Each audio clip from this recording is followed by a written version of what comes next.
Ladies and gentlemen, welcome to another episode of Chillin with Price Tag. Folks, sometimes life brings you obstacles. Sometimes we get thrown that curveball that we just don't see coming. And every once in a while, we get seriously tested. Tested to the point where our muscles ache and our bones shake. Tested to the point where we contemplate quitting and consider giving up the fight. I like to think that the way we respond to those kinds of challenges defines who we really are. Today's guest is an example of somebody who has met that kind of adversity with strength, perseverance, and optimism. He is an explorer who has traveled to distant lands. Oh, damn. He is a diver who has swam the low depths of the sea. He is a caver who has traversed the shadowy caverns of the earth. He is a hiker who has peered into the heavens from the high peaks of mountains. Today's guest is a student. Today's guest is a technician. Today's guest is a musician and athlete. Today's guest is Jonah Gibbons. Here, hug it out. What's going on, man? Thank you. How are we tonight? That's a hell of an introduction. I thought this was the perfect song to get you going. Simply because of, we have a background with this song in terms of how it got started. Yeah, that's for sure. That's for sure. Let's just bask in this for a little bit. Oh, you got... And actually, it's important to note, Jonah's the one who brought the drinkage today. So, you want to tell him the story of Iron Man here from our CCA days? Wow, Iron Man, that's a throwback to at the 8th grade. Yeah. I remember you remember the controversy surrounding us playing this? There was a lot of controversy. But not the controversy I think that you would expect, because it was actually controversy from our classmates. Not as controversial as what came later with those. Man, the attempt to, the mutiny to try and take over the band, so to speak, and hijack the attempt there. I mean, it went from a 3-man gig to a 5-man gig. We'll give them a little background here. So we're at the school, CCA, small classical Christian school. Christ Classical Academy is what it stands for. And basically, what happens is we have these First Friday events. First Friday events are something to behold. There's something to really take serious. And it's something that, it was kind of what we looked forward to, if I remember. I remember, kind of, the week leading up to a First Friday, sometimes it hit you out of the blue, but sometimes it's like you were looking forward to it. This particular week, we were kind of looking forward to it because it was our job. I think they ran out of ideas, so it was our job to basically say, okay, we're just gonna they're gonna let us play, and not only let us play, they're like, you choose the song, just make we're gonna do a rock concert for the school. It's a pretty small school. But it's, if I remember correctly, it's, they were sitting, it was while they were leaving. It's, while they're getting picked up from school, we're in the 8th grade. No, not at all. No. People, getting called, weren't they? No. It was the introduction for, was that the week that we were playing the giant game of musical chairs? There was something going on in the gymnasium, some event.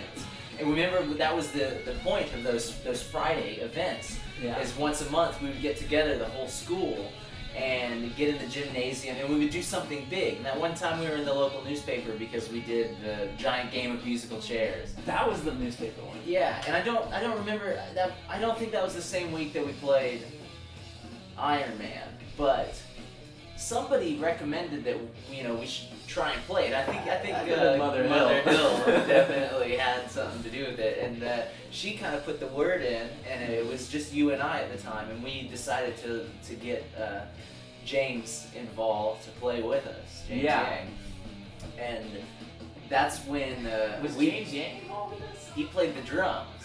No way, I thought it was just you and me. I don't think James was in No, this. James played the drums. How do you think? I don't know if we. I didn't think we had any drums. Yes, so James played drums. You played. Sorry, violin. James, for leaving it out of the I story. played guitar and I had the key moment of yelling Inside the fan. We had a fan. It was really something. It was, and I had my acoustic violin and electric guitar and then drums. I don't think we weren't mic'd or anything. You had your amp. We played on the balcony of the gymnasium. But this was an epic part right here. When we were. I remember particularly some of the younger kids were getting into it. They were like, because I like to think that some of the younger kids looked up to us. They're the 8th grade, it was like we were the older batch. Well, not the oldest by any means, but among the older crowd.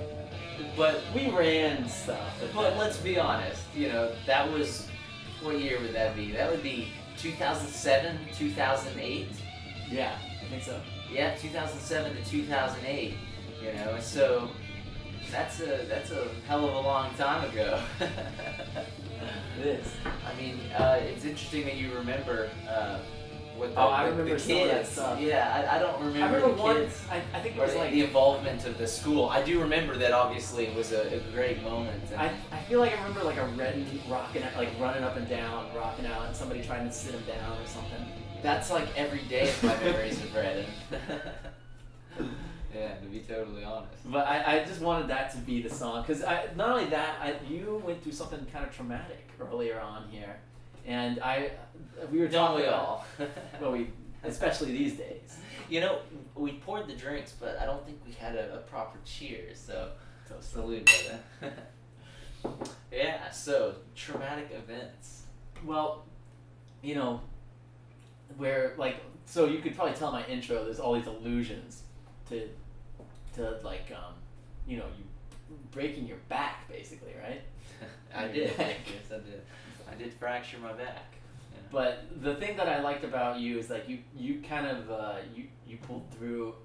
I mean, in an amazing kind of way. Like I still kind of can't believe it, dude. Like being able to like literally bounce back to the point where you're like walking around again is kind of incredible.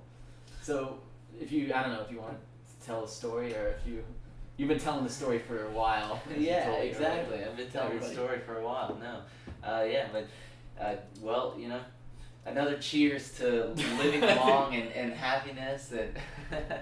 But life is worth celebrating. I'm very fortunate to be here, and having fallen 4 stories and broken a bunch of bones along the way. Every moment is a gift, and that's for darn sure. Yeah. And it kind of reminds me. Speaking of, it reminds me of a playlist. So I organize all. I love building playlists on Spotify, as you do as well. And I make playlists for all sorts of reasons, but also for time periods, different themes or things I'm thinking about, things I'm listening to, and associate a playlist with that. And so I, at the time, wondering, how things would, as I was, going through my recovery, and I was just wondering, kind of what my next step would be, my next move, thinking ahead. I had a playlist, and the name of the playlist, pretty what was it? Punny. What's next? Like, as in next. Oh, damn. Because I fractured my neck. Expect nothing less from the Jonah playlist. Yeah, but I like to use those playlists to associate them with time periods, as well as one just for the year. As just using puns in general. Always a good opportunity for that. Take the opportunity to do a bit. I mean, I didn't see that coming. Right. Well, indeed, speaking of time periods, you're bringing back the 8th grade, which is a big throwback, especially when it comes to music. That was definitely a highlight of my peaking interest, and the growth of my broadening of music and things that I was listening to, and right. So the 8th grade, this collaboration of some young minds that really shared an enjoyment of rock and roll, put us in a fun situation that was definitely only fueled by our substitute teacher we had for the second half of the year. Would you call him a substitute teacher? I don't know. I feel like I like the idea of him just being a substitute teacher because he wasn't the original teacher, and they had him come in and substitute the second half of the year. Exactly. Yeah. You know, he was like our Jack Black, and he came into the school, and we had already a kind of an igniting fire for some of the crazy music we started listening to. Honestly, this was the single moment that got me into classic rock because I was coming from CCS. My mom made me take violin when I was little, and I had to do like I had to do violin, but I also loved listening to hip hop. Before I came to CCA, like my friends from CCS, they would remember me from being able to, like, I would go home. This is so sad. I hate admitting this. I would go home. I would look up the lyrics to rap songs, like Outkast or like Ludacris. I love Ludacris, and I would spit at CCS, and like all these little, you know, these kids, you know, all of my friends, they'd like it. They get a kick out of it. So I thought that was like where it's at. But when I went to CCS, yeah, but not yet. We'll get into it. I just want to do a little intro. When I got to CCS, it was a lot of it was basically this. When I got to CCA and I met you guys pretty much got me onto classic rock. And I remember it was at first it started with AC/DC, then I'm getting down kind of to the Who, and then we're sitting there. I'm liking Angus Young do the duck walk or whatever, and then like do Pete Townsend doing the windmill. But when it got to Jimmy, like, it was gone. I was on a path to listening to rock and roll, and Jimmy, you know. I remember distinctly. We would have like debates on stuff, you know, and that was one of the best. It was just it was an epic year for all of us. I thought. Definitely for me. Definitely for you. Maybe for the others. You know, left to be told, but yeah. But yeah, so the history of kind of our interest in different kinds of music and where that kind of sparked and came from, it reminded me, I was just thinking about some of our different interests and growth periods, and one of them that just in my mind is kind of an explosive moment of, I see growing up, music for me came in the form of radio or something that was played in the car while driving somewhere. I didn't listen to it a lot while I was at home. I spent a lot of time outdoors and running around in the woods and climbing trees. And so when I started to listen to music, I realized it was actually, I remember a neighbor of mine named Carly that lived right next door, and she would bring out a little portable stereo that she had and would play all these tunes, and we'd get on rollerblades and start skating around. Was this the house that, like your dad's house? What you would remember as my dad's house, in high school. Yeah, that near Tequesta Park. Exactly. Yeah. And so, right there on that street, we'd be riding around on rollerblades and listening to this portable radio. And she would also play tunes that she had heard from Skate World and the roller rink, and and also, they would play a lot of music over the stereo, and that was how several people would get their new tunage, other than like the pop radio, But it sounds like you grew up in the 50s. No, but the roller rink, is always a great opportunity to hear some new music that they're pumping out, while kids are skating around. And I remember that being a source in a lot of the pop music that you'd hear. The one that's on Capitol Circle. Exactly. Yeah. So Skate World, and is that still there? It is. And Carly would go there occasionally, and then I just remember associating that with us riding around on rollerblades and listening with this portable stereo. Yeah. And I would hear music then and there, and friends also, neighborhood friends that I associate with that time period that would listen to different things. This one crazy kid that lived across the street from me, his name was Joey. When his parents weren't home, they weren't his biological parents. I think he was maybe a foster child. And when the parents weren't home, he would he'd crank up the stereo system so the whole neighborhood could hear, and he was playing Eminem and other tunes that for that age, it was like, oh my God, this is music. You know, you could say these words, and this kid is blaring them. You know, that full blast. Cussing was like a big deal. It was like something we did in secret. You know, away from our parents. Oh yeah. Well, for us, we were homeschooled, so like cussing. It was like saying like "shut up" was like a curse word. Yeah, what we would idiot. Do, the word idiot. Yeah. We had this big thing that we would do whenever we said "shut up." We would go like we couldn't say it, so we'd have to go. You know, shut up. So that became like a thing around the church that we went to. Everyone was walking around like if they were mad at you. Huh. I never caught that. That was so interesting. stupid. Yeah, it's the weirder kids, the more sheltered, I think, the ones doing that stuff. No, way to profile yourself there. Well, it's no secret. There's we had an odd upbringing, but no, you so you're listening to this Carly Girls radio, you're catching Eminem songs, but wasn't there a point where you were like? I remember somebody saying this, the Tony Hawk Pro Skater 4 game. Okay. Hold on a second. You can reference in your notes. Check this out. What is that? Tony Hawk. Dude, I know. Look, I'm bound to get some of those. I don't know. Yeah, no, Tony Hawk definitely threw a bunch of different Monkey Wrench songs in there that we just got used to listening to them nonstop. Because I remember on the PlayStation playing the skater game, the songs you'd go repeat a trick or repeat, you know, if you're at doing a competition or something, and the song would start over, and then sometimes you could. You know, you just hear the same song again and again and again and again and again, and so they really stuck with you. And it also kind of, I remember TNT, AC/DC. Yeah, that always pumped me up playing that game because I used to play it on my mom's computer, and I think it was like the demo version, so I only had one episode or one level on it. But I remember TNT and a bunch of other stuff that like, man, if I went back and listened to it. That's always a trip to go down and like listen back into like or just like the search on Ramones. YouTube. Yeah, let's go. Oh yeah. Yeah, that was on there, and you're like skidding behind the cars and like holding up or sketching. Yeah, sketching.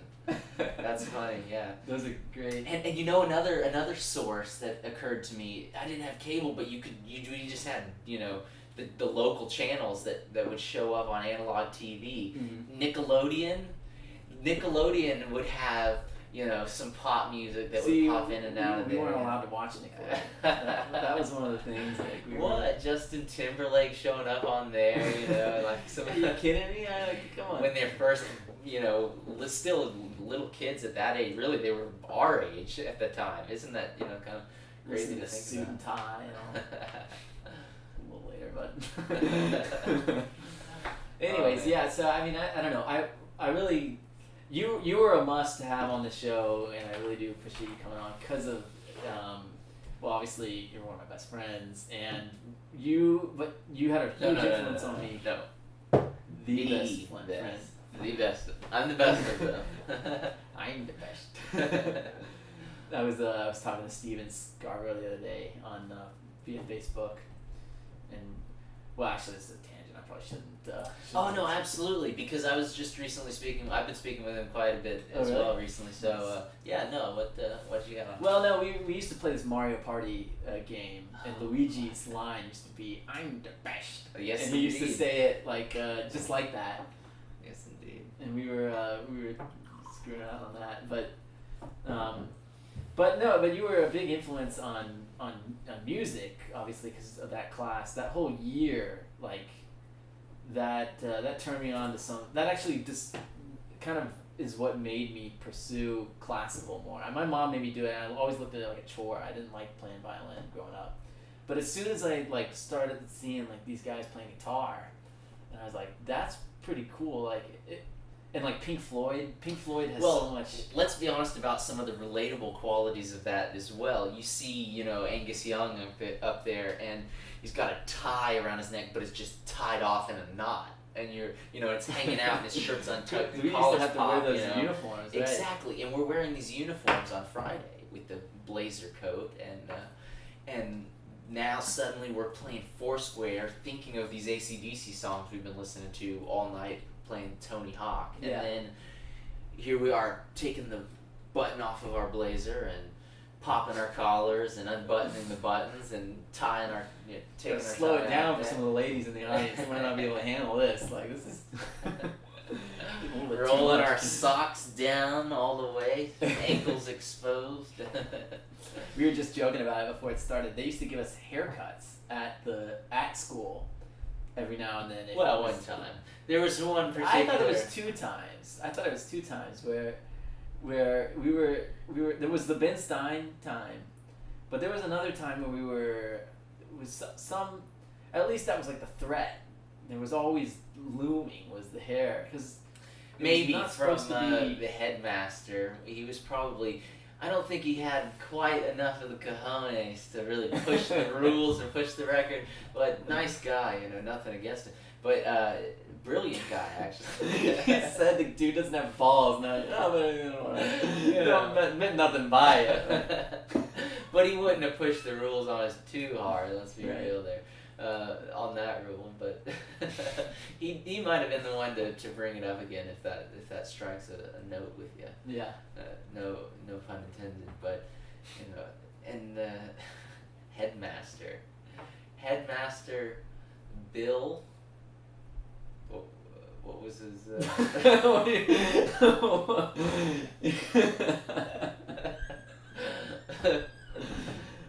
No, it was Maddox. Bill Maddox. Bill Maddox. Maddox was his Was name. it Bill? Yeah. Oh. That's right. Yeah. We're just doxing people left and right here. Well, we had to name drop. I have yet to figure out how to handle. It's so like there's hardly anyone watching, so it's pretty Actually much- precisely no one is watching at this point in moment. time. Yeah. Depending on your perspective. Whoa. That got Lord is always watching. that got really deep. No, but the No, like really high up there, like looking down. Yeah. Depends on your perspective. Like I said. All right, we gotta be careful on the inside jokes because not then a lot of people, the people who aren't watching aren't gonna get them, and who aren't there. But the no, I'm trying to zero in on about Jonah. So if you wanted to tell people about what you're up to and like what you're in school obviously, but kind of with the COVID situation, school is sort of In school. yeah, No, school's out for the summer, but not like. But you've still been hiking, scuba diving. You're going to Seattle pretty soon, right? I am headed up to the Pacific Northwest to do some hiking in the North Cascades range. Yeah. Yeah. I'm trying to get outside and take advantage of the life I have. After having some injuries last year, didn't want to let that slow me down. So Yeah. it kind of just only propels me to a higher level. Interestingly enough, last year, one of my annual playlists, the one I had for last year, was the title of the playlist is New Year. Is it? I believe in 2019 would be Top It, and the year before that was Next Level. Top it. What is Yeah. that? So, anyways, it's kind of the point is it's a theme of like climbing higher and kind of reaching that next step. For the last 2 years, those had been the titles. And so, then I had that injury, so I definitely wanted to not let that slow me down. So I only Not only let that slow you propelled down. myself a little bit higher this year. So, Dude, yeah. you got back so fast. Like literally from being injured. When was it? It was October. It was the last day of September, beginning of October. So yeah. And you broken your back. You fractured your pelvis at like 4 different places, right? Yeah. Was your I neck cracked involved? my neck. Yeah, cracked your neck. I broke my scapula, which is a fancy word for your shoulder blade, and also 2 ribs. Yeah. And I also had the branch of a bush go through my leg. Additionally, and that was not fun. I mean, it was like honestly, I didn't know whether you were gonna like walk again. Like really, and within 2 months you're back, and not only back, but like out climbing, scuba diving. You're back to life. Ain't nobody got time for that. You're not gonna sit in a bed forever. I'll be sitting in bed long enough, you know, when I'm old, or hopefully not. But that's like not a lot of people I think would be able to do that, and I think it goes to show like you were kind of in good fit condition before that. I think that probably was a big benefit. Yeah. Because you'd already been like, working out and stuff, and like able to, I think, I don't know, I'm not a doctor or physical therapist at all, but I just have a feeling that would have some role to play in getting back. Yeah, it definitely is a factor, you know.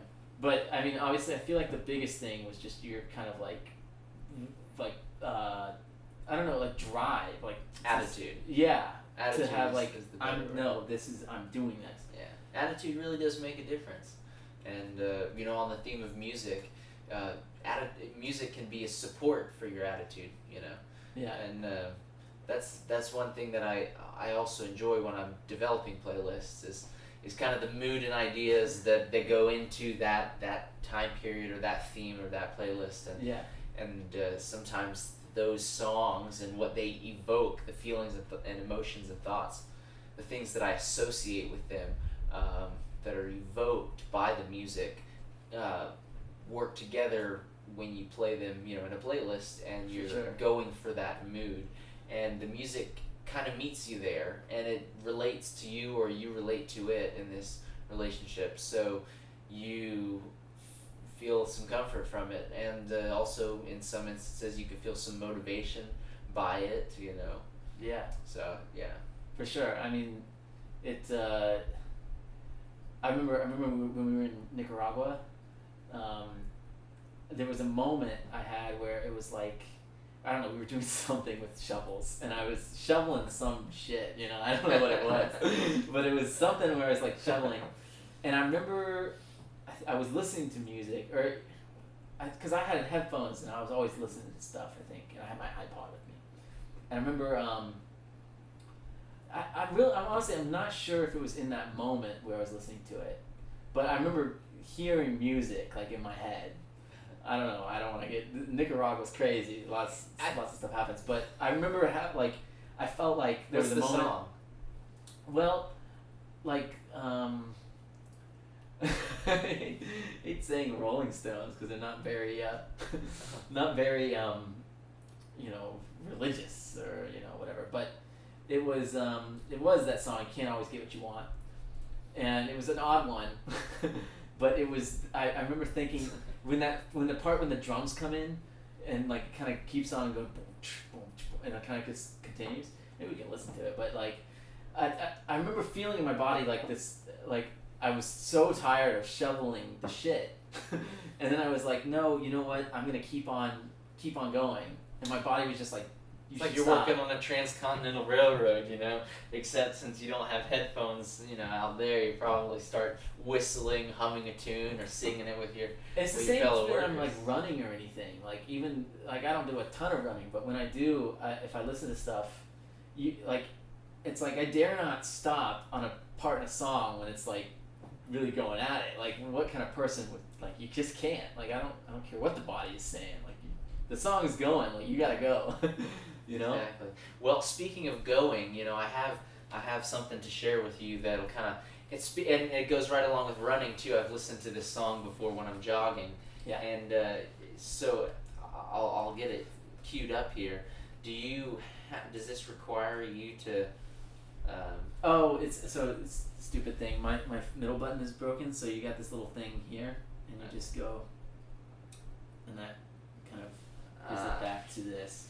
Gotcha. The only ground rules for the listening thing is that it's up to the person who's playing whether they want to like listen intently or if they want to talk over it. This is a talk over song. Okay. And you're gonna want to finish the whole thing. So the only issue is just because I've learned in the past you could do the cue up thing, but it usually works better if like whoever's playing the song holds on to it, and then when the song's finished, they just slide it over. That's, yeah. Because it's too tempting to like, one of the things I noticed in the last episode I kept on doing was like, and I apologize Camilla for this, because I looked on this afterwards, I was like, a lot of times I was like on my phone looking for a song, but as someone's talking, and I was like, you know what, it's a better thing to avoid, you know. Right, exactly. I'm with you on that. Definitely. As I'm doing that. No worries. No. Well, you gotta to start it off, you know. You gotta feel free to turn it up too. Yeah.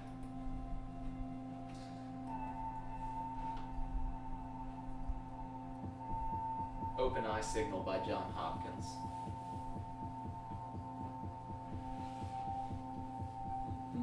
John Hopkins. What is he affiliated with a bigger group or just individual? I haven't looked a whole lot into him personally or his career actually, but he's got some great, definitely some really good tunes, some good tracks. I like the. I recommend it. Definitely some kind of thought-provoking music, instrumental. But you can feel that almost like heartbeat. It's really fast if it were a heartbeat, but you can feel that has a rhythm. Yeah. And it's that kind of harder backbone, you know, that really gives the song kind of what it is. This almost feels like, sounds like something I might have heard in Berlin, like in Europe, some of the clubs. Yeah, and maybe just a touch slower. Yeah. It's just a touch slower than like a house beat or something that you'd hear in a club for sure. It's vibey. Yes. Yeah, I like that. So one of my playlists that I'm dying to tell you about, that I call To Infinity, because it's songs that I would listen to if I was on my journey to the International Space Station flying on a rocket. Wow. Very specific moment, but you know what? I feel that feeling from time to time in the car, and that's exactly why I created the playlist, because that's the one I go to. And you know, this song is on that playlist. You said you feel it when you're in the car. Is it? What can you describe that feeling in a different way? Because I've just the feeling of traveling, moving, being in control of a vehicle that you're directing through a space. Yeah, for sure. I now I know what you mean. Yeah, that it is a weird thing to think about. To think like we're kind of at a place in time in human history where like it's easy to look at like 10 years and think that's a long time, or 100 years and think that's a long time. But like human beings go way back. Way back. and we're part of like the minority of people who experienced driving that fast or traveling that as fast as we do. It's kind of it's what people would have thought as like science fiction before, you know? Yeah. And yeah. It's just like that to me, I do get that way sometimes. Like think like if you just it's not, I don't recommend doing this. It's not a good idea, but if you're like driving and you widen your eyes and like try to like imagine like you're tripping out or something. Well, when you do that and you widen your eyes, your focal length is shortening a little bit, and so you actually have a little bit more of a fuzzy, background, and then you've got what you're focusing on, especially if it's nearby. If it's the road right in front of you, a little bit closer, then the things around it tend to go a little bit out of focus, and you get kind of a tunnel vision, especially because in that perspective, what's moving beside you is faster. Because what you're directly looking ahead at, the road's moving really slow. If you're looking at it way down the road in front of you, it's moving slow, right? But if you are the passenger in a car and you look to the side, directly 90 degrees out the window, it's moving the fastest. I mean, it's going really fast by you. And so the reason, without getting into the trigonometry of the math, it's when you do that and you expand your vision and you get that wider angle, you have more of these fringe edges where stuff's moving fast. And it's kind of like you're realizing the moment you're in. Like you're like, oh wow, exactly. Which is a really cool thing. I mean, I remember though also, it's not exactly this, but it's similar in. I remember having this feeling sometimes when we used to go on family trips, and when I was little, and like I'd be in the car, right? And usually if it's late, you know, you're driving at night and there'd be stars up. And I remember like specifically having this image of like looking out the window and imagining I was just in a spaceship. And like I always loved, if the music was right, it would make it. I don't know why I'm getting a little bit on a tangent here, but I feel like it has something to do. You know, you're in a car traveling. Oh no, absolutely, definitely. It's a lot of, it just kind of has to do with your perspective. Yeah. But no, I feel you. So I'm sorry, I kind of interrupted what your train of thought. I felt like on that feeling. So that feeling of traveling and moving is, yeah, you interrupted it. No, in those moments of travel, you know, with this particular playlist where I imagine traveling through space, headed somewhere, I associate this music with that thought of looking out and seeing things pass by you. That could also be associated with time itself, moving and passing by you. Did a little something there. Yeah. Kind of like slowed down, and then it was like, now we're doing this. Yeah. But so what? I don't know. What? This definitely seems like clubby to me to some level. Yes, so in a part like this, because of that change in the phase of the sound and it's more of a fuzz sound now that's enclosed, it doesn't have as much depth. And so I think of that as like as your eyes are slowly defocusing, you know, and you're like getting this tunnel vision and things are kind of zooming in as you're getting into the zone. Like imagine a dramatic scene in a movie and the guy jumps in a car, or girl, maybe there's this scene where this like female badass chick is running and there's explosions of fire and she gets in the car and now she's taking off down the road and it's the end of the movie, it's the closing scene, and she succeeded and got away, and then yeah. And the song's slowly changing as things are losing focus. The camera's zooming out away from the truck as she's driving down the road, and so the music is also adjusting as that camera angle and that perspective is changing. You know, so maybe you're in that space shuttle flying, and at that moment you're holding the controls and you're glancing at your flight systems, and then it's the camera's backing out, and now it's looking outside the window at you, and now we're kind of looking at this image of this rocket just kind of moving like a little satellite through space. Wow. The imagery. No, but what you're doing, I think, is like a very kind of just what I do when I'm like playing music or listening to music. Like putting it to imagery is like such an important part, at least to me when I listen to music. In your head. Yeah, or imagining it where, like I was mentioning this in the last one, like imagining it like music in a scene of a movie. So like it's a fun little practice to just be like, in what scene would this music be featured? Like, and you can listen to some really weird stuff, and then it will still make you think. Like, okay, even if you hate it, even if it's like, you know, like, even if it's like childish, like something like Baby Shark, you could say, all right, how would like Quentin Tarantino use this song? Would he use it in a scene, or like what, like, or yeah. like some, you know, you could, that's a bit of a stretch, but you could arguably use that song in a crazy situation and make it kind of artsy. You know, you can figure out how, okay, in what way, in what scene would this song be featured? And a lot of that is obviously imagery, you know. So it kind of there was these they talk about in classical the big debate was whether music should be like just played just for the sake of it being music, or whether it should be paired with like imagery, like opera. Like it was the new German school. I might like get this wrong, but new German school was Wagner and like all those guys, and then there was like people like Brahms and Schumann who represented like, no, music's just like for us to enjoy, like, and us like you know, for us to basically like just listen to it, chill.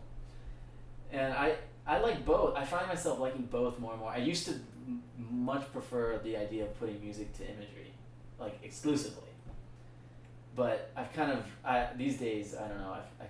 I find myself liking a lot more like Brahms, because I sort of see what he's getting at finally. I was like listening to it, and I'm like, you know what? I can kind of it's powerful on its own without having to have a story behind it, you know. But give a little. I'm tempted to play something like that now, but I kind of also wanted to. You know Underworld, right? The guys, they did the soundtrack, some of the soundtrack for Trainspotting. Okay. They kind of here. I'm gonna do a little sidetrack as you're pulling that up. Did you know? I didn't realize this until like 2 weeks ago, maybe. Did you know that the guy in Trainspotting is from Star Wars? The guy who plays Obi-Wan Kenobi? Oh yeah. I didn't know that it was Ewan McGregor. Dude, seeing Ewan McGregor overdose on heroin is like Obi-Wan. He had some dark days in his past before he met Anakin, bro. Like, come on. I never realized that, you know. Yeah, dude, that's crazy stuff. I am torn because I don't know which one to pick, but I gotta pick something. Oh, I know the one. Okay, I gotta just find it here. But there was the Underworld did some collaborations with Iggy Pop later on, and one of the ones they came up with was this one. I really like this song. It reminds me of something similar. But I listened to this when I was in Berlin a lot. I think it was recommended to me because I was listening to all this techno stuff, because my buddy, he took me to all these like clubs and stuff, and he lived there, so he could like get us in or whatever. So I started getting into like club music a little bit, just because it was like, you know, it was there and it was interesting to me. But this stuff, on Spotify, they must have picked up on it because they're really good on that. They recommended this to me, and I was listening to it. I wouldn't do anything. Just check this out. Transcendent. No. I get my finger in everything I wanted. A little goofy at I first. do all the beautiful things. Those things you can't do. Because nobody wants you to be able to do the things that make you feel good, like you can't smoke on the airplane. I remember smoking on the airplane. I was thinking about this, like imagine just clubbing and like Just smoke on the airplane. this voice just like making this like Those were the golden days of air travel. this weird point. They would just open the door at the airport, you'd walk right out on the tarmac and up those stairs and light a big cigarette and stick it in the ashtray, and then the stewardess would come along, and if she was hot, you could try to pick her up. Once I was flying, It's like very New hypnotic. York to D.C. I didn't have much time, and the stewardess was smoking. She was a dusky, tall American beauty. And I put down my tray table and snorted a gram of cocaine until I got up my courage to say, "Can I have your phone number?" And she gave me the number. That was the good news. But the bad news was I got too stoned and I lost the number. The stewardess would have been better than the cocaine. I made an error in judgment. Like it starts off kind of goofy and it's like kind of absurd. I remember smoking on the airplane. I view it almost like minimalist music a little bit. Yeah. It's kind of ostinato, just repeated, slow build. Smoking on the airplane. Everybody's in it. They gather on the back on the way to Australia and all up at once outside the bathroom. And that's why if I had wings, that would be a bad idea. I guess. Iggy Pop's so weird, but I love how Laws of ethics and karma and good behavior. If I had wings, I'd go. Woo! I'd have fun. If I had wings, I'd have fun. Smoking on the airplane.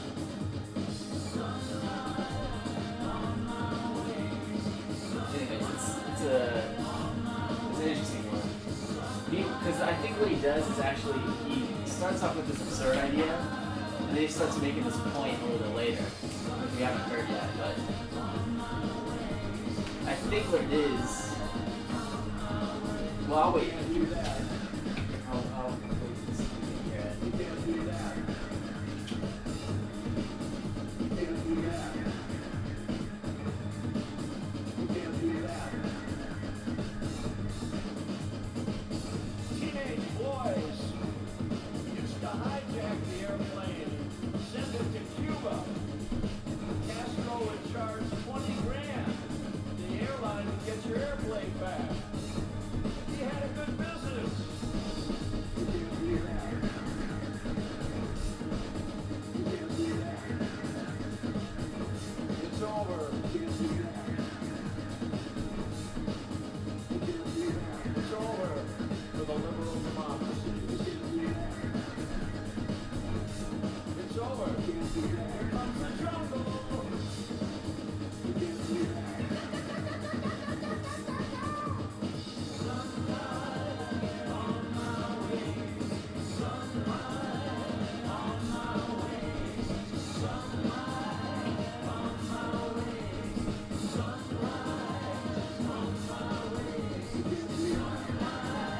I think what he's pointing out is like this idea of like your freedoms slowly being eroded over time. Yeah. Definitely.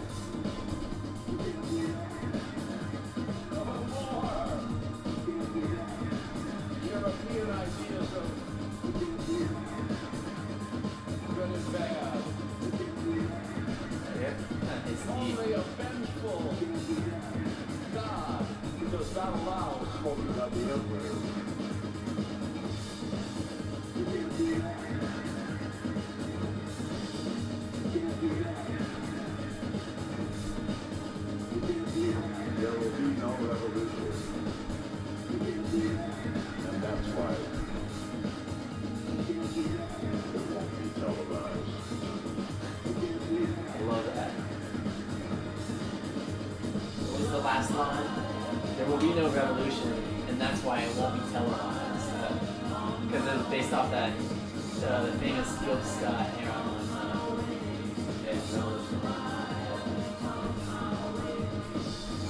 He's got, I can't tell,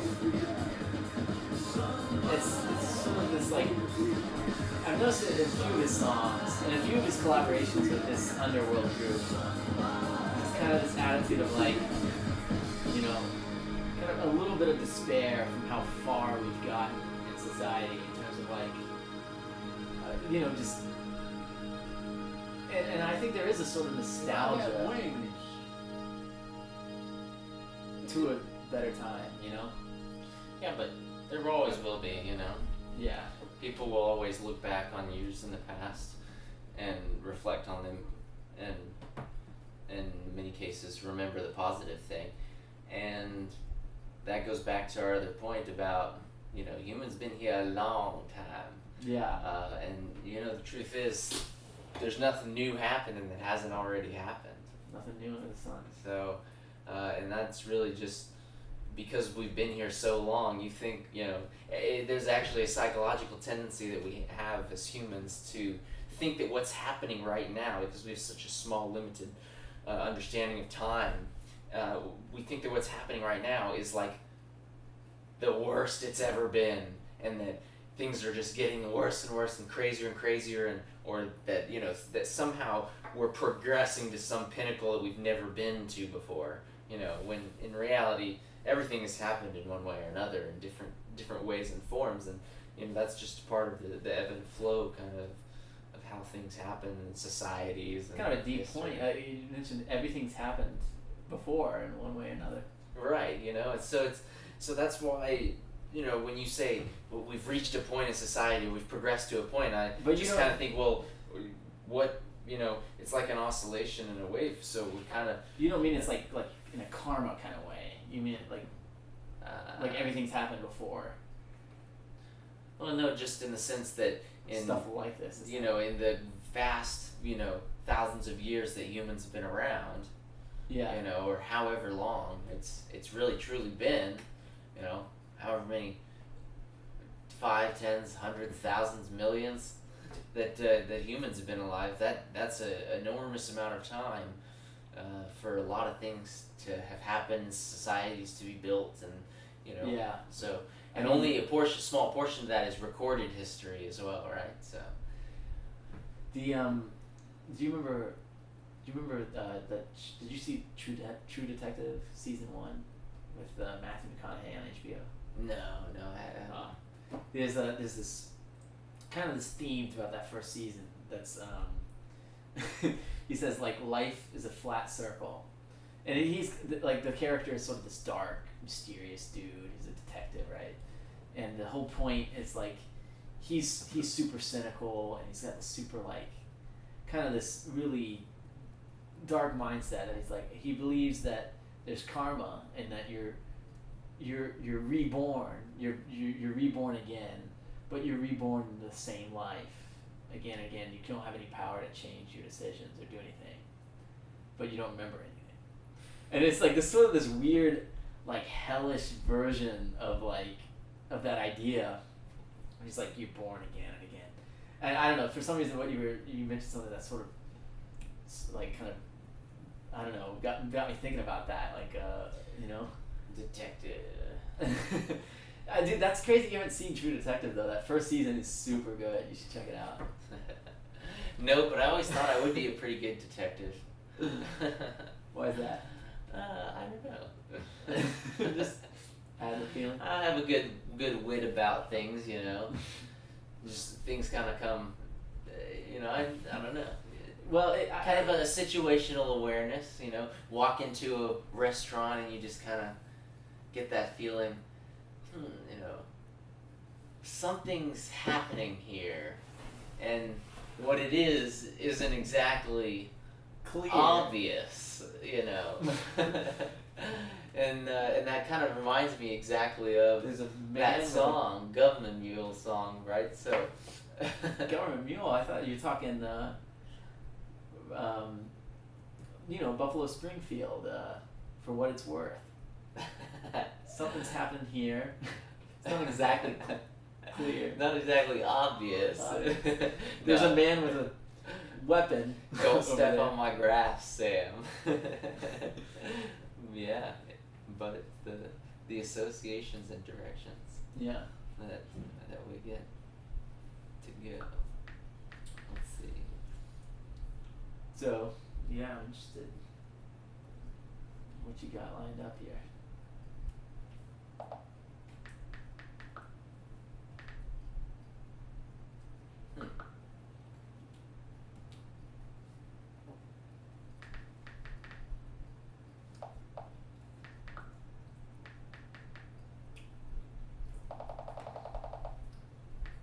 Yeah, it's a crazy song, that one. I love Iggy Pop because I think he's just he reminds me of one of those artists that is willing to take all those risks and just sort of he's always on the next project, it seems to me. And I don't know, it's one of those odd things where it's like I immediately trust him as soon as I start listening to anything he does. I like just kind of fall into like, okay, this guy knows what he's doing. Like even if it starts out weird like that one, like that kind of initially it threw me off initially, like when I first heard it. But it's like I heard it out because I'm familiar with Iggy Pop and I like him and I knew it before, but anyways, curious to see what you got.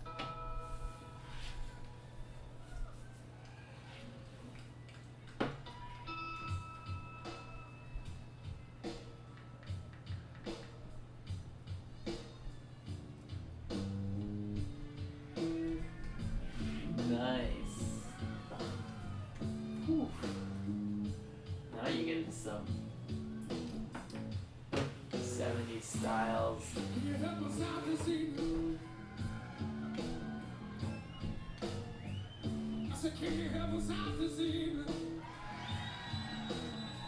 Let me hear you say yeah, yeah, yeah, yeah. This band's like Steppenwolf and like writing songs like this.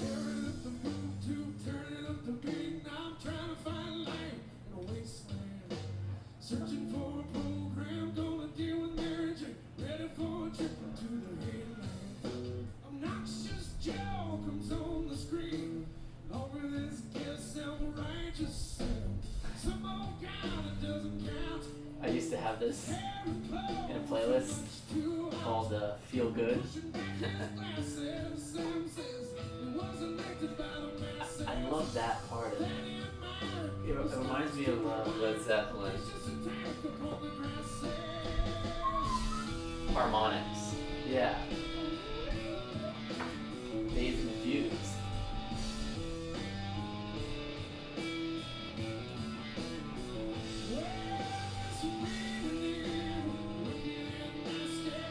So what is this song like represent to you? Why'd you play it? It's just a really good take on the Steppenwolf song. Yeah. And a little bit of, I mean, Steppenwolf version is obviously a little bit more authentic rock and roll feel. This is a little bit more of a soul feeling to it. Yeah. The Steppenwolf one it has that like hippie 70s. You kind of feel the sarcasm in it. Right. Exactly. Yeah.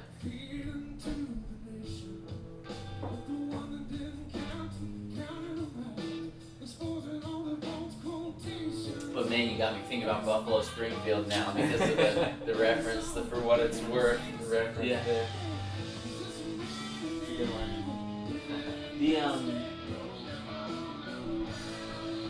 And this must be live, right? It sounds like it, but the title didn't give it away. So I believe this was recorded live, though. Government Mule does a lot of covers, I've noticed. They do, yeah. They I'm not play too a lot of. familiar with them, They're honestly. a live band. You know, they do a lot of jam band stuff. They play at some festivals and things. So. Dude, that's one thing you always had a leg up on me because you were able to go to these festivals. I probably was able to, but like on some examples I was, but I just didn't. I know it's been such a bummer with the COVID stuff. You know, not being able, all the cancellations.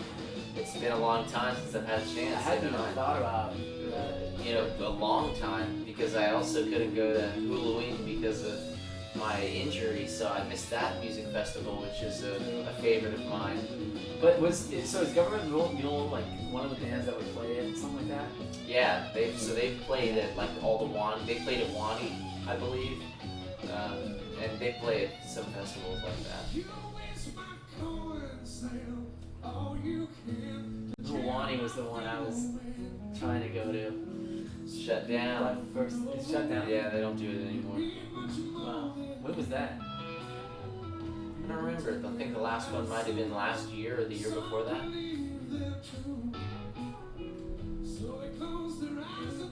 I do like kind of just as soon as you are gone, hope will start to climb. Please don't wait around too long, wasting precious time.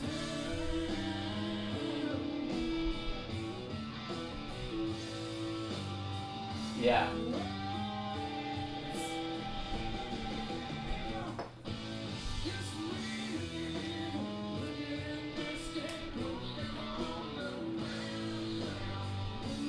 trying to find something here.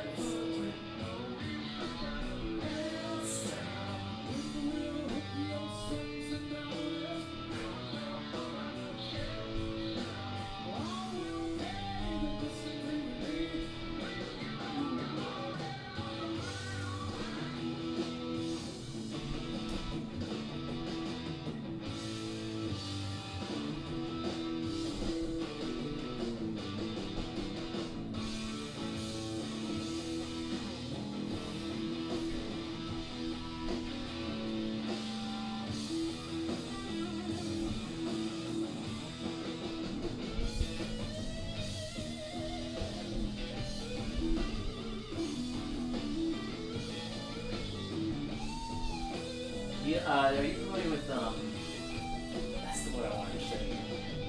This band called the Main Squeeze. Oh, of course, I've seen them many times. Oh, nice. Good friend of mine, Zach. Do you remember Zach? Local guitar player. Zach who?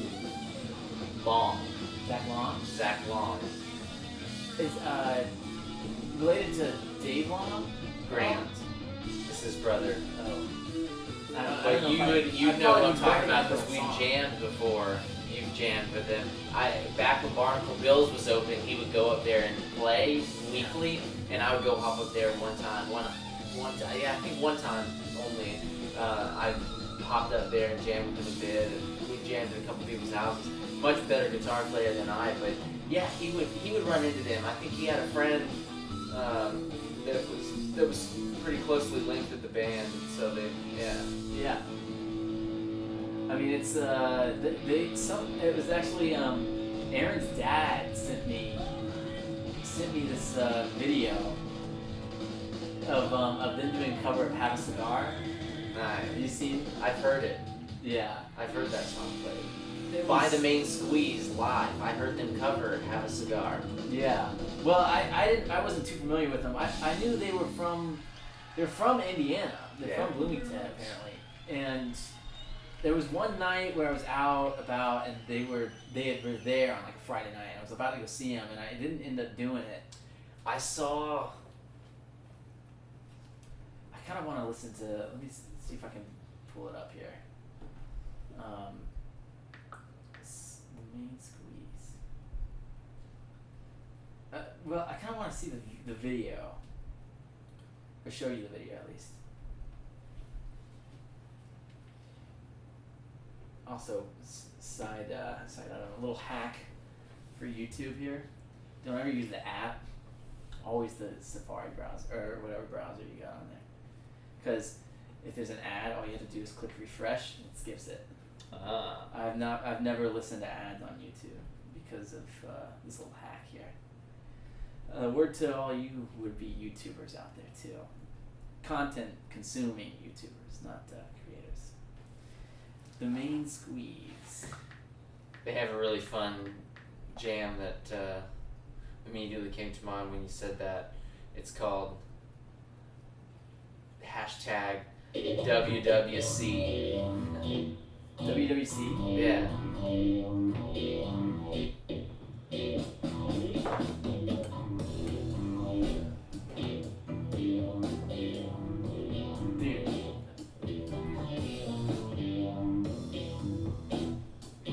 Like growing up listening to Pink Floyd, Pink Floyd was one of those bands that like got me into classical because what it requires is patience as a listener. Like you have to have like they have those long 20-minute, if you're like considering the album Dark Side, like 45 minutes album that like requires you to like give yourself to it a little bit, you know? And hearing something like this, or like when you're listening to Pink Floyd, that like kind of, they've got intricate lines, and they've got like kind of a broad structure, things happening. This is a much more like, I don't know, laid back vibe of this one that I like.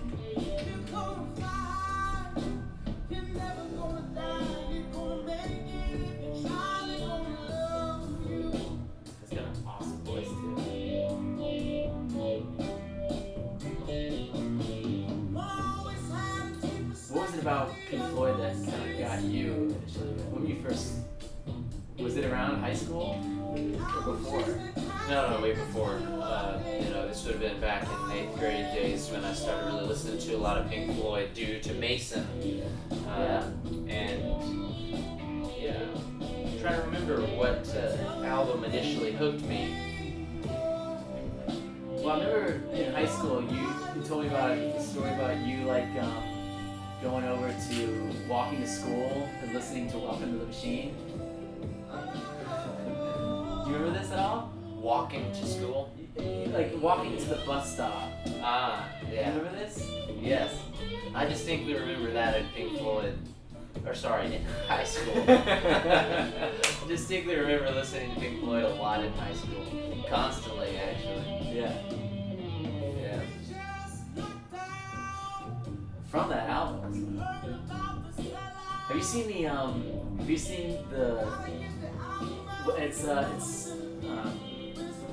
Shine On You Crazy Diamond, but it's paired to Metropolis, the old 1930s or 1920s movie. You've shown me. Really? Yeah. That it's something to see. It matches perfectly. I love seeing those. Everyone talks about Dark Side of the Moon and Wizard of Oz, which I'm a firm believer in too.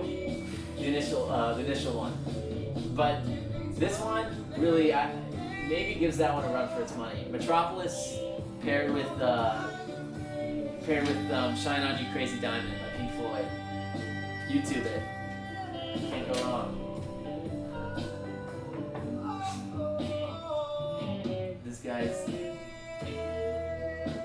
This solo is what got me.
I love that little, kind of these guys a little bit of a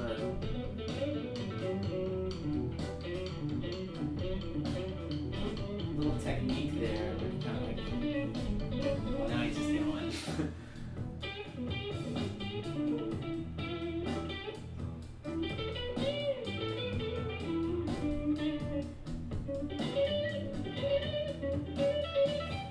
But I feel like he takes the pathos of this song, Yeah. into this solo.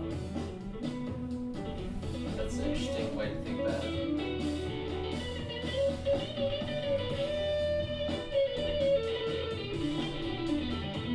Because the whole idea is you get wrapped up.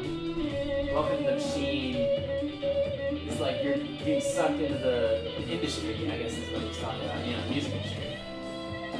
And this Have a Cigar, is clearly a manager of some sort who's talking to him, come here dear boy, have a cigar, And you're gonna go far, it's like you just imagine some dude probably gave a speech to Roger Waters and David Gilmour or somebody. You're gonna go far, kind of condescending, Fly high, never gonna die. never gonna die.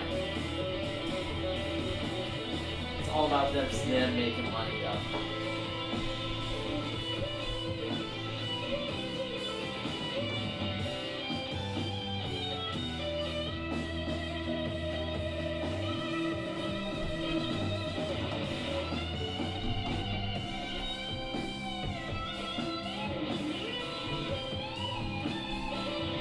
I might not have heard them play this live. I thought I had. I was looking at their Unless it's not listed, I was looking at the set list website. Check it out, yeah. The way he goes in on this solo, dude.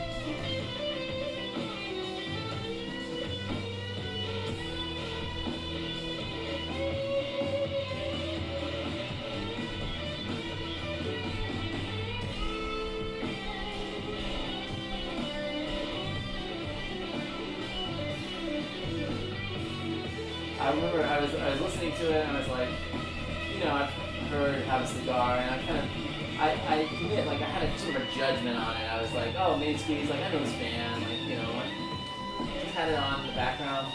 He was doing something, and as he, like, this guitar solo was going, I was like, hold on, like, this guy is like getting it. Like, it just like sucked me into it. I was like, wow. Oh, he gets it.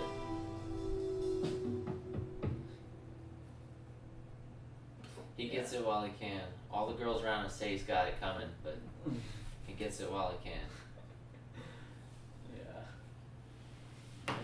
You're up. I love the Main Squeeze. But yeah, that song I was referring to earlier.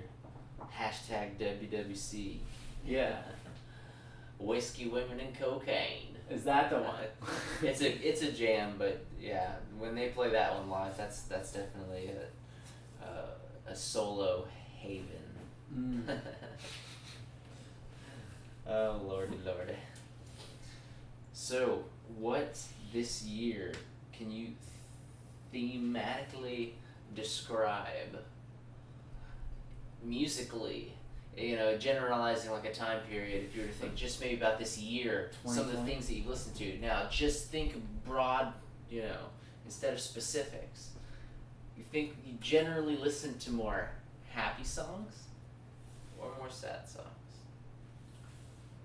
That's an interesting question. I mean, I really, I don't really know. I think, honestly, this year I've been listening to a lot of angry songs. Okay, let's go that direction. Yeah, I started listening.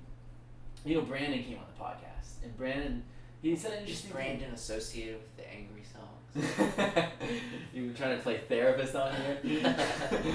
No, Brandon, he mentioned something to me about Dr. Melfi over here. you put on one suit, and now all of a sudden you're Mr. Sopranos over here. Drinking out of cups. No, he mentioned to me, he said, there's two genres that I don't like. I don't really listen to. It's country and metal. And I think, I don't know, I got to thinking about that because I was like, man, I wonder if I didn't end up playing anything for him because we got into some crazy conversations. But I did feel like I was, a question in my nerves was lit. And there wasn't really an answer fit to satisfy me, to ensure me not to quit. Thinking about this, because it was like there was I was just wondering, like, what, I wonder if I could show him something of metal that would like, and that he would dig. And I was wondering about it for me. I was like, well, what kind of metal do I like? Do I even like metal? And I started listening to a little bit of like Megadeth, actually. Because there was a time during the lockdown, during all sorts of stuff, where I was just angry, man. And all I could do was just like run, and I would listen to it. There was an album by Megadeth called Peace Sells. Pretty crazy stuff. Well, it's funny that you mentioned the metal because I have a playlist that is not all metal, but it just has some heavier songs. That's kind of a theme for it. Playlist is called Broken Sword. I actually named it that, thinking about like King Arthur and how we were playing these songs and thinking of the Excalibur, except thinking about this sword we've played it to death. You think of like the guitar as like this weapon, this axe or sword. Kind of has that symbolism sometimes, and I'm thinking we just beat this one to death, and now it's like broken. I want to give them a little background on that because when we were in the 8th grade, we did this play called King Arthur Rock Legend. And basically the whole idea was we sat down. We were supposed to, every 8th grade does a play, and eventually they say, like, you do the play. And our play was supposed to be King Arthur. And we dragged our feet on that project for the whole, pretty much the whole year. Until finally it's like, oh shoot, we have to do this. You have an interesting memory of it. I kind of remember it that way though. I remember we really didn't work on it all that much, and we kind of procrastinated it until Mr. Eller got in, and we had all year to work on it. And so when Miss Parker, our original teacher, was around, we had come up with the idea of King Arthur. We had decided we were going to rewrite the script and do it a little differently because it was super dry script, and it started to develop, but that was only the first half of the year, so we hadn't really needed to do much progress yet. But it also, every class in the school was doing something at the time for some sort of, whether it was a skit or a musical type. Some of them had a little bit more music associated with them, and that was kind of where our class had to go with it. And it was we also did have a couple of people from the grade below us participate. That's true. In all three of them. Yeah.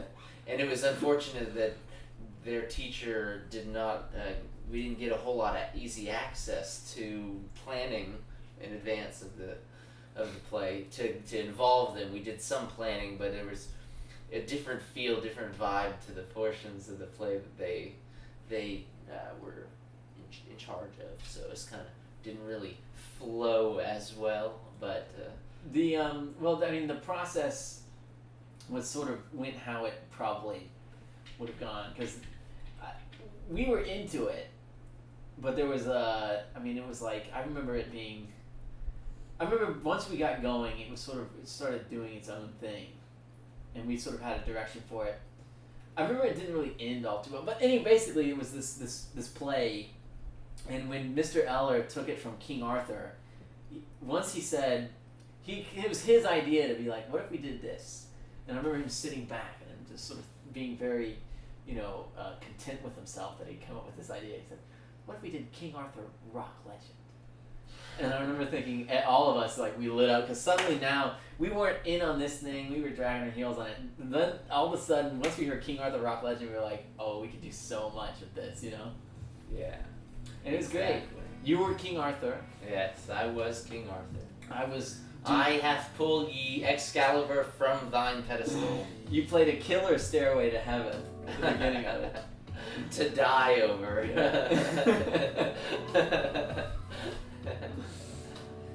Alright, what do we got here? Okay, so this is a song by Humphreys McGee called Puppet String, but you said the metal, and I kind of got a heavier feel, so that's why I decided to throw this in the mix. Yeah, and the idea of a presentation and a stage, I thought puppet string, Oh, puppets, because Master Puppet or from Metallica, what is it? Master of Puppets. Puppet Master. That can't be it. Master of Puppets, right? That's the name of that album. Would you say Humphreys McGee is your favorite band? No. No. Maybe the Beatles. Maybe. A current band. They're a good favorite of mine. I've seen 16 of their shows. Yeah. So They have like a cult following. Well, I mean, I guess some bands that make it to the top all tend to. That's true. Yeah. And they're awesome. I mean, they're really good. That was such a fun show. We went to see him in Atlanta. New Year's 2019. Is that how you say it? No, it would be the 2018. You have to be careful because New Year. sometimes you get this wrong in terms of. I want to get so. What did she say? There's one classic Jonah quote. Man, I want to get so hammered I don't even remember 2018. And it was like 2017 when you said it. It's like, wait, that's really gone. Like that's. Wake me up when September ends. Basic idea. God, that was such a classic quote. Man, I'm gonna be so hungover. I don't remember 2018.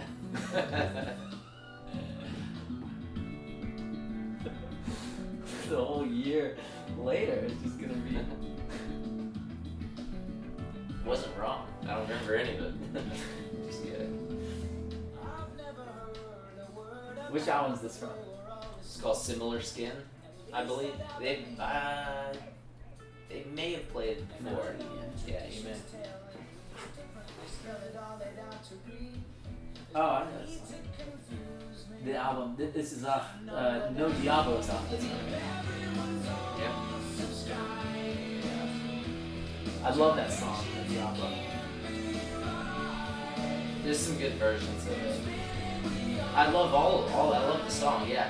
But I was thinking in particular there's some variations that are really cool. Well, because when you go to live shows, it's the Humphrey show. It's a whole different.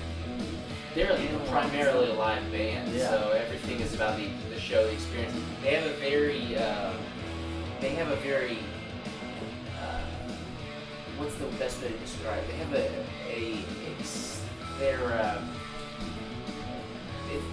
they put on a very intense performance because of the amount of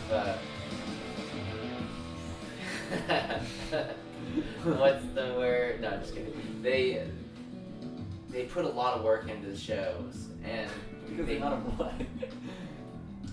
I just couldn't remember the way I was gonna word it. They do put a lot of effort, but no show is the same, and it's their repertoire. You know, they don't have. I noticed it kind of became this game. From what I heard from Sam and you, there seemed to be a game of like, what song are they gonna do? What's the set list gonna be like? And trying to guess what they're gonna play. Right. It's not always predictable. Although a more intense Humphreys fan probably might argue with you about that. Oh no, I know. I can feel it, man. Who knows? Well, maybe they can.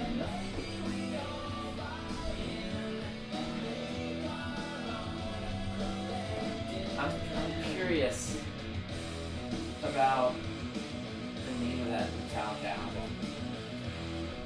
So this is. Would you would consider this metal though? No, it was just a heavier feel than what I was thinking about.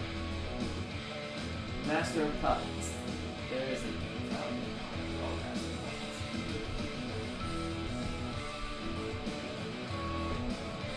Puppets. Oh, have you ever heard of this band called King Gizzard and the Lizard Wizard?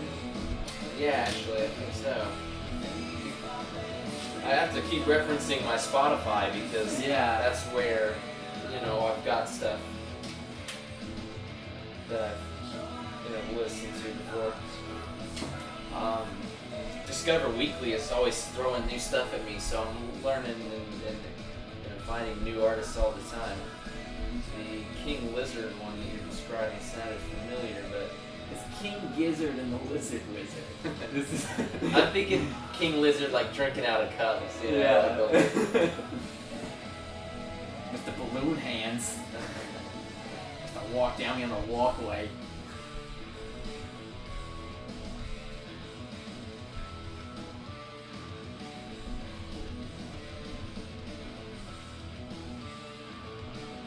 The King Gizzard is a crazy man. They do this like microtonal stuff, which has been interesting. But this is one of theirs that I really like. Microtonal. Yeah.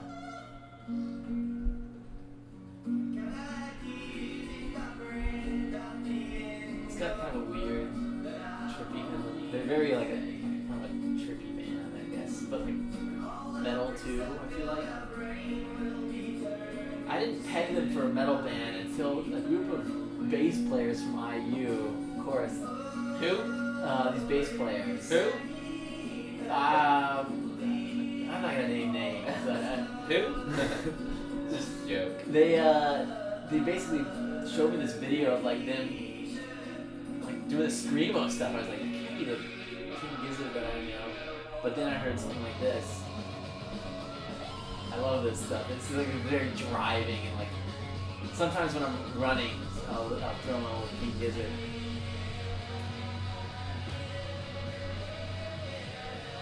Yes, it's a little bit.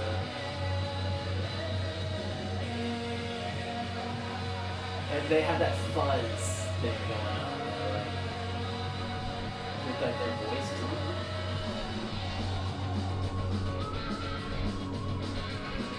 They got that like harmonica going.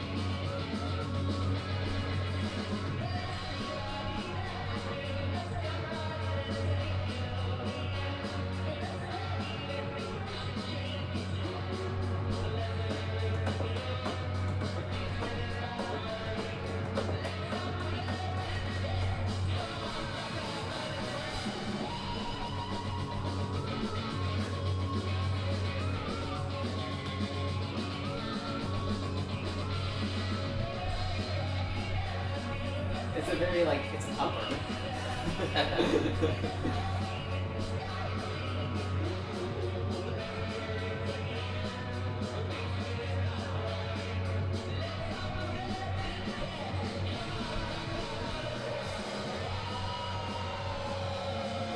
This particular one reminds me of there's another band called oh shoot, what is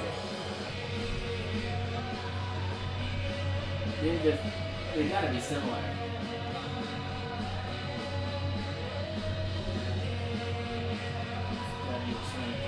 They have a song called The Dream.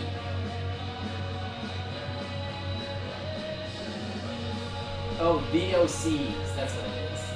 You ever heard of them? The VOC. It's like VTHEE and then space O, like OH, space C. VOCs.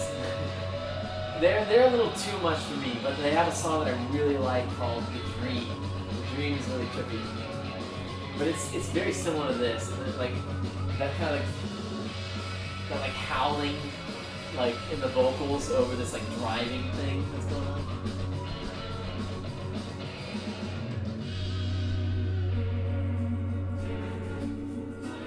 This thing is really funny to me.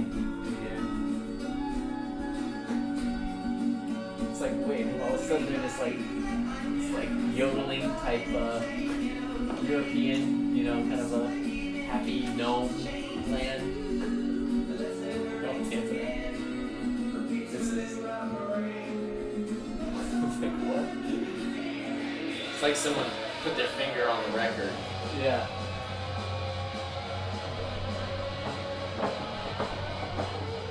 Gotta fix this. This is kind of nuts.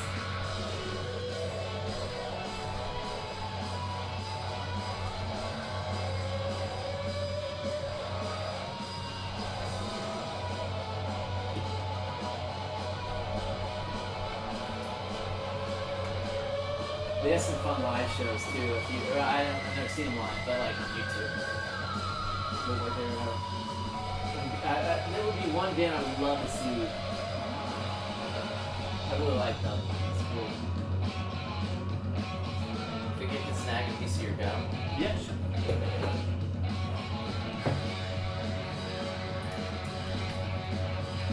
A little bigger. Actually, there's a better one to use.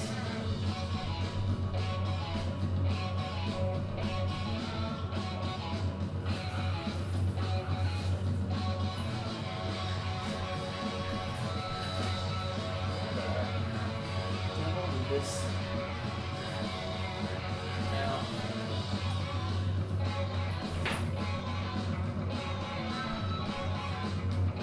Yes.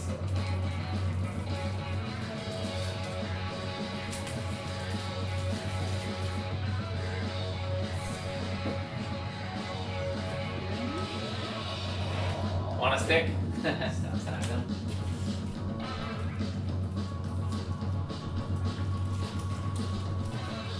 Got a light? Big red gum, folks. Something to think about, you know. I want them to sponsor me. They'll just sue you for using their logo. What's with everybody trying to sue everybody? You add a little money to the game and then everyone wants a piece of it.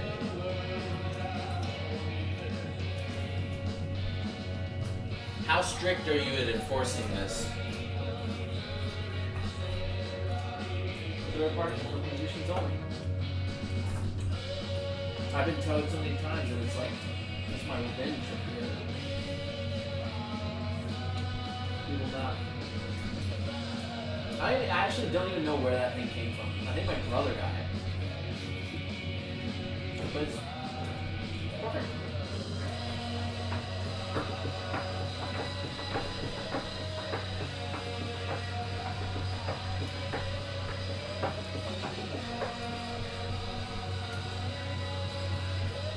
I saw one that said, princess parking only. All others will be towed. Did you make that one? No. I read a good one. There was all this stuff happening with China and Houston recently. About the embassy burning documents and stuff. And I was reading through the comments, and one of the comments was, man, it's turning into a real, like, he said, Xi said situation. Like Xi Jinping. I thought you'd get a kick out of that. So you wanted to play AC/DC Health Bells next? No, I didn't pick this. So, God. you're on Chillin 5 now, huh? Oh yeah. Dude, Big Red Gum sucks. This is awful. I don't want them to sponsor me anymore. What? I think it's pretty damn good. It's like spicy. Yeah. Cinnamon. Ugh. It's popping.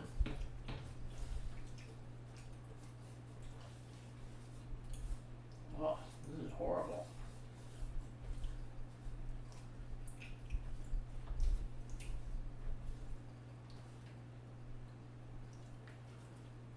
Yeah, dude, Chillin 5 is going okay. But I need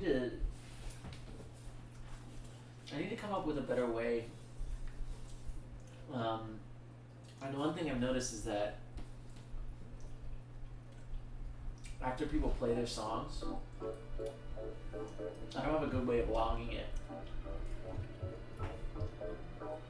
This is cool. Look at this.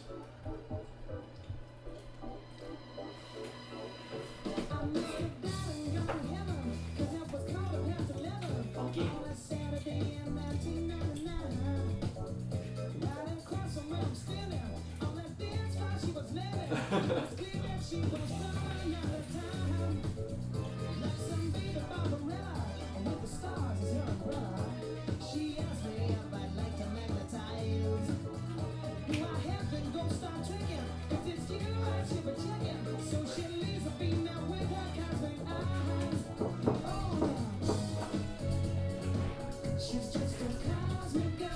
Cosmic Girl.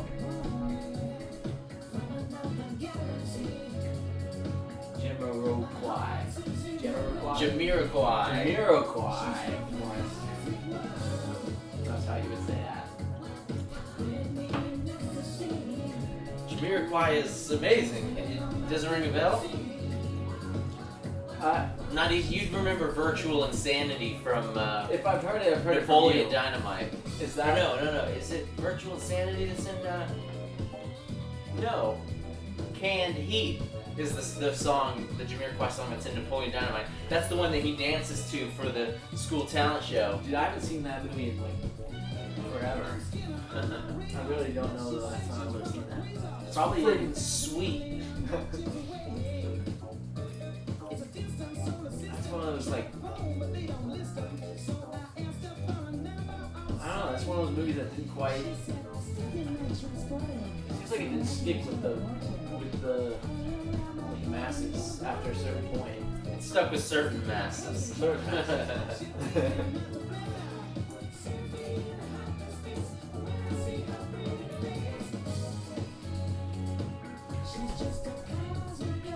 So what made you pick this one? Just thinking about Halloween, how they came to Halloween, and that was like a bucket list thing for me. Didn't think I'd ever get a chance to see Jamiroquai. Right? Yeah.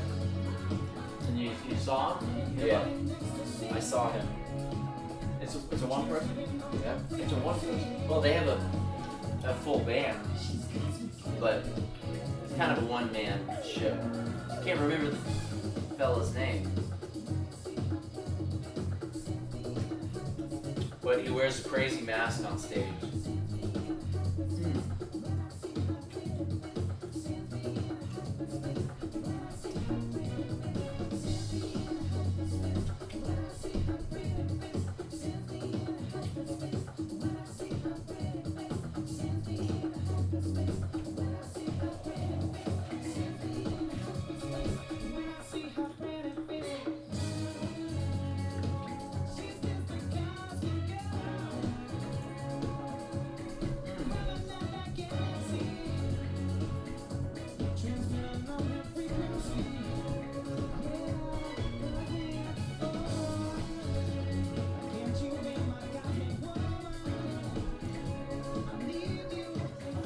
Well, figure out what I can take it.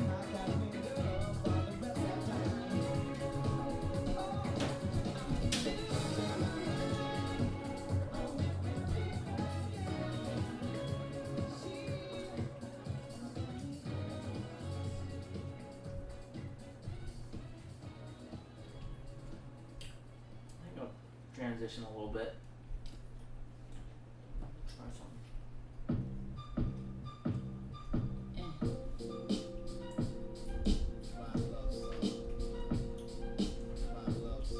This is Robert Glasper with Erica Badu.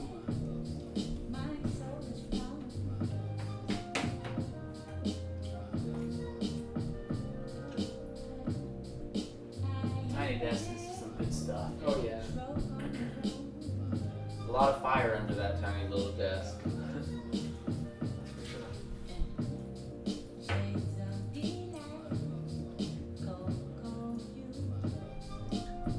Super chill.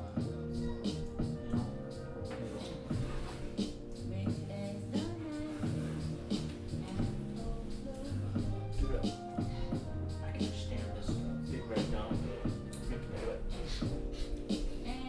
Do you want something? Water or something? Yeah, I could go for a water. Take a little pause. Well, I'll just be right back up. Okay. You can talk to him for a little bit.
Jonah's been helping me out with the a different setup, possibly.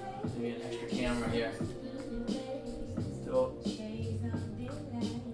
might be experimenting with a little bit of a different vibe, at least in terms of filming it. Which could be exciting, probably better quality.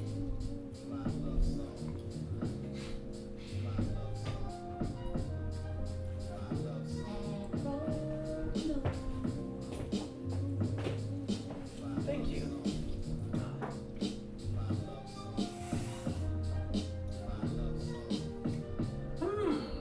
Mind if I have a sip of that? Is that yours? To wash it all down? Tasty beverage. Big Kahuna Burgers! Is that Hawaiian joint? The I don't know. Did you finish telling me about Seattle though? Yeah, I'm gonna go up there, climb Mount Baker, and spend some time out on the glacier with a mentor, brushing up on some climbing skills, get ready for some bigger, more exciting things. I think me and Steven Scarborough, to bring the name back in the mix, are going to be linking up next year to try and climb Mount Rainier together. Just two of us, so we're this is kind of a shakedown climb. He's not on this climb, he's not going, but he's also planning to climb Mount Baker, probably this year as well. But his schedules didn't really coincide with mine, so that's why he won't be going on the same particular trip. But yeah, then we plan to link up next year. And Have you done a hike with Steven before? no, we just done some climbing together. Okay. Just some rock climbing. Because you guys went up to, was it Georgia or Alabama? Alabama, right? Yeah, we did some climbing in North Alabama not too long ago. So what's the difference? Is that considered spelunking? Is spelunking just Spelunking is exclusively cave related. cave diving, or is it not just No, spelunking is associated with caves, but caving is the proper term for a cave that's generally air filled. How do you spell spelunking? It doesn't really matter, you know. Caving is way better. It works for everybody. So I was trying to spell spelunking earlier when I was writing down your introduction, and I couldn't. I'm not sure if I got it. Is there an E? it's in alright. I all? don't spelunk. I cave. So Oh, nah, I'm just Wait, teasing. so what is the difference between spelunking and caving then? For all intents and purposes, I engage in speleology. And we'll leave it at that and roll right into this familiar tune, but also with a new touch on it that I really appreciate. And this goes to an old classic friend of ours, Paul Simon. Paul Simon. Wait a minute.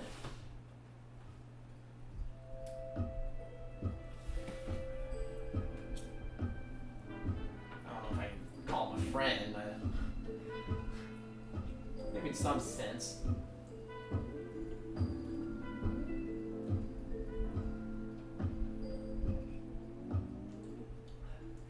What, you don't want to be friends with Paul Simon? No, I just wouldn't. I don't know the man. This does not sound like Paul Simon to me, though. This is crazy. Is this new?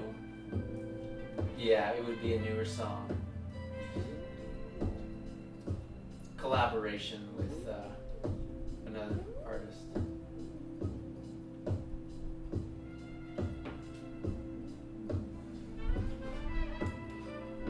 You'll hear it. That thumping beat kind of goes back to that palpitating rhythm.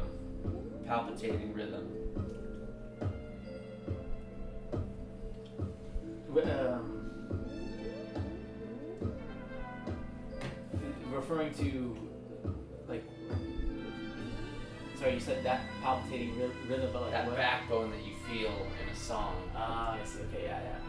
The undertones.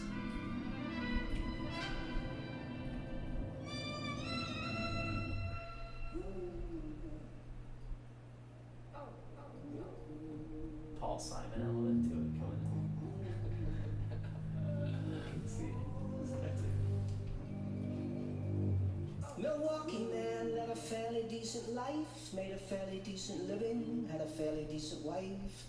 She killed him, sushi knife. Now they're shopping for a fairly decent afterlife. That's crazy. I like that though. The werewolf is coming. Since we're on a little disaster here.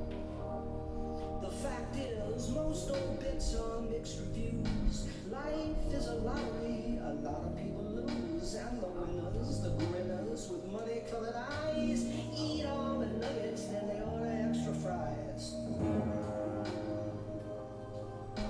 werewolf is coming, you know. The werewolf's coming, the werewolf's coming, yes, the werewolf is coming, Joe. Still, the werewolf's coming.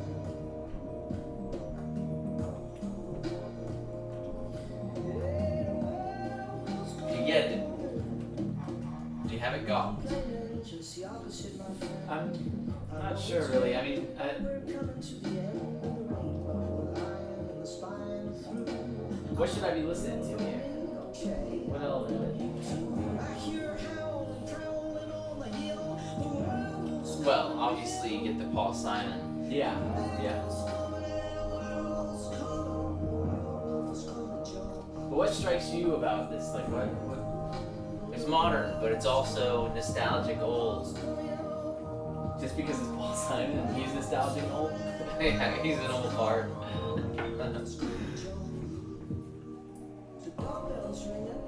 Could be the elves. You know, in the last podcast, somebody played Then when it's midnight, a piece by Fleet Foxes. Somebody requested it, and I was getting a lot of Simon and Garfunkel vibes. Some, I don't know. Are you familiar with Fleet Foxes at all? No. Kind of do that. They have a song. I was following the, you know, kind of thing. Ever heard of that one? No. A lot of people were telling me about this. But what does this song evoke for you? It really doesn't strike me as a Paul Simon song. It's Not at all. I like this part where he starts telling that story. Is it Paul Simon that was the one who did went to Africa and kind of started utilizing these like African rhythms and whatnot? That's not something I'm familiar with. I think it was Paul Simon. I don't think it was Garfunkel. But I almost heard that. I was thinking of that in the back of this.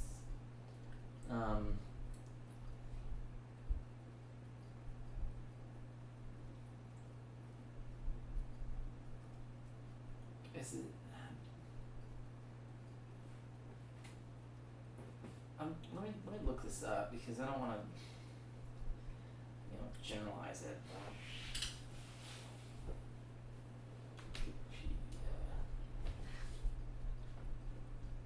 Well, it's not what you don't know that gets you into trouble. Just whether you're gonna mess up this quote or not. I know you nailed it before, but I wonder. How could I ever drop a Mark Twain quote to the floor?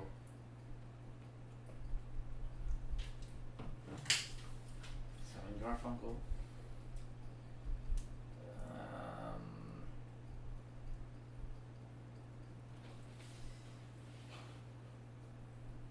I'm trying to find this bit about.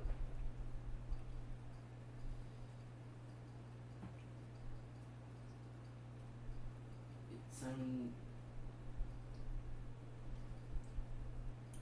Gosh, I hope I didn't get this way wrong. He said he did go to Brazil, but that's not Africa. Oh wait, here we go. In an attempt to return successfully to the music market, Simon wrote and recorded a new album very quickly with You're the One, arriving in October 2000. The album consisted mostly of folk pop writing combined with foreign musical sounds, particularly grooves from North Africa. While not reaching the commercial heights of previous albums, it managed at least to reach both the British and American top 20. Where's your source? Wikipedia. Never fails. But I thought there was a whole part of Paul Simon's life when he goes to Africa. Simon. Not Payal. Paul. Simon. Where in Africa?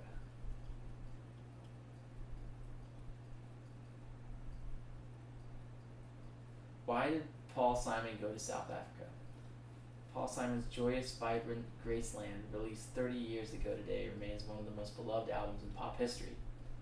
Simon had ventured to South Africa to record the album with local musicians, ignoring an international boycott set in place by the United Nations Anti-Apartheid Committee. Interesting. Good for you, Paul Simon. Don't listen to the UN. Alright. Yeah, why do they gotta be so against apartheid? It's crazy. No, that's not really the take, but I think that we should. There's a tradition that we do at the end of the podcasts, is we say we take requests.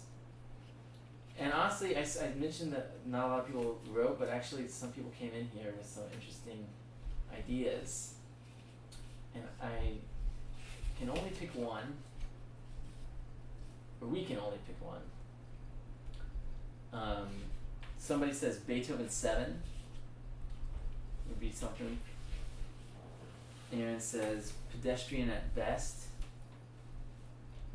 And somebody says something else. And then there's one more that's an Instagram. Harry the Cellist says, posthumous forgiveness from Tame Impala's new album is fire. Ready Able from Grizzly Bear is also cool too. He said it's cool too. He didn't say also cool too. I added that in there. I said. But what are you thinking? Tame Impala sounds like a winner. Tame Impala? I was intrigued myself. No, I'm pretty sure I've heard that too. Tame Impala said from the new album. Posthumous.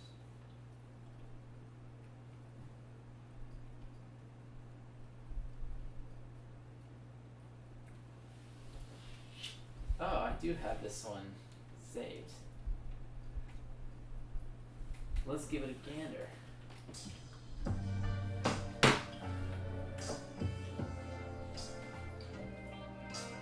Cheers, bro.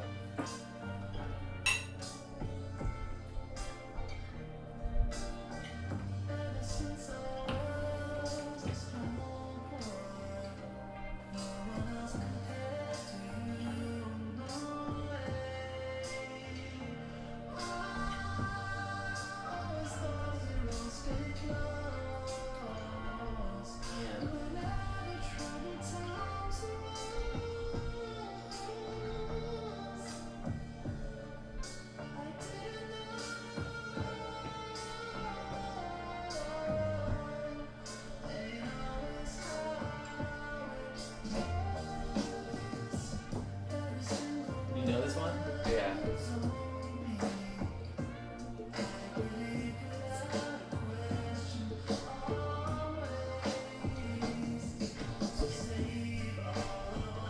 I have this one downloaded, but I don't know if I'm familiar with it too well.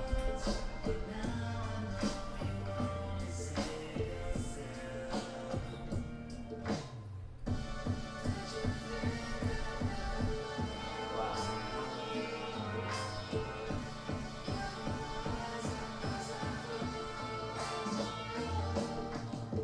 Does this have the driving thing that you're talking about? Sure. Yeah, I guess so. Some sense. Driving.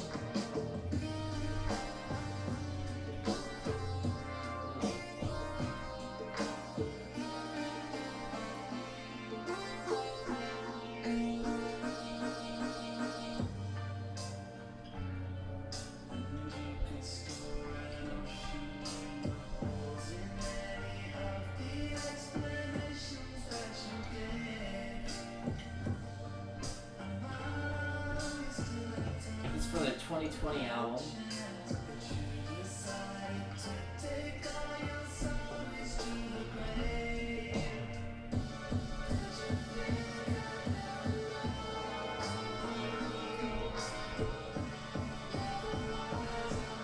The electric organ Yeah. very much gives that suspenseful feeling that I would associate with a song loosely related to death or the dying process. Wow.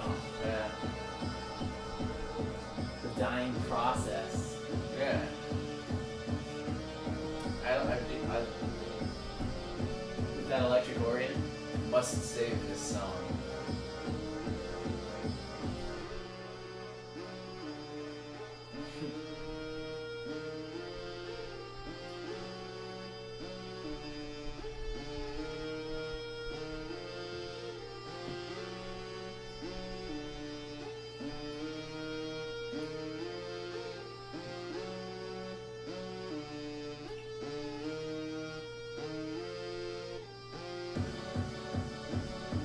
I like that, like that kind of repeated in your face.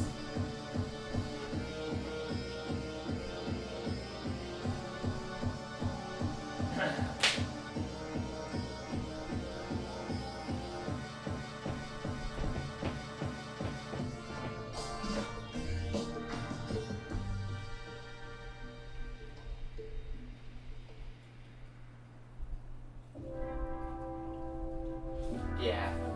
He did. And this is like the funeral, you think? Procession here?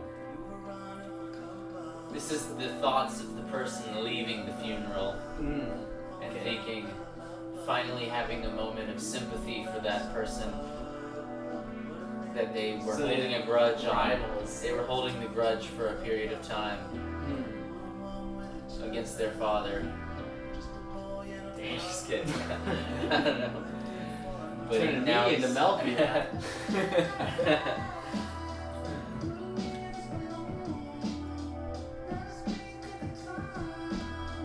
It's deep though. You know, Tame Impala does have this sort of magical quality about them, where they can get, Do you believe in magic? in some sense, I think I do. I don't know if it's like Do you magic. believe in the black magic woman? Can't tell if that's a Carlos Santana. I think. Is there other? There's another one that's like.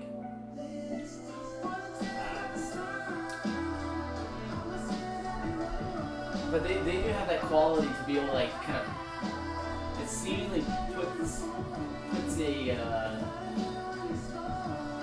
something very personal to it. There's a very personal touch in Tame Impala. I don't know how it happens. But at least for me, some of their songs, like when I hear them, it's like, whoa, that speaks to my soul, you know? It's great. Yeah, there's some songs, some Tame Impala songs like that. They have one that's called "It's Not Meant to Be." I remember many a time hearing that song, like light bulbs going off, you know? Very true. It almost has a haunting quality to it. Wow, that was an abrupt end. Yep. That was an abrupt end to that. Wow, it ended right on 11/11. So, gang, make a wish. But, bro, it's been real. This podcast is brought to you by Big Red Gum. It sucks. Although some people enjoy it. Honestly, dude, it's, I was just really, really appreciate you coming on to it. Kind of You got one more? something to close out to. Well, that was the closing one. No, I mean like credits. As the credits As roll. the credits roll. Alright, yeah, sure.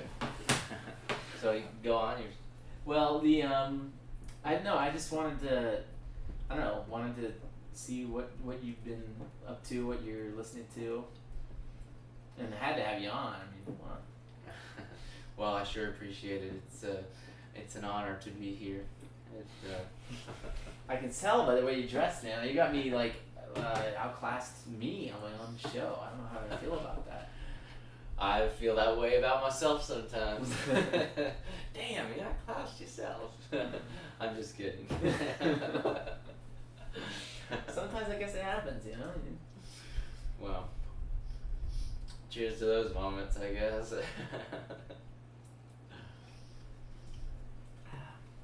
So what do you got here to close us out?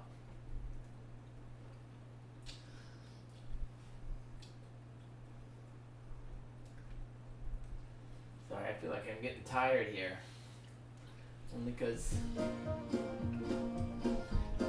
Good closing song, a little bit of Oh yeah? grassy feel.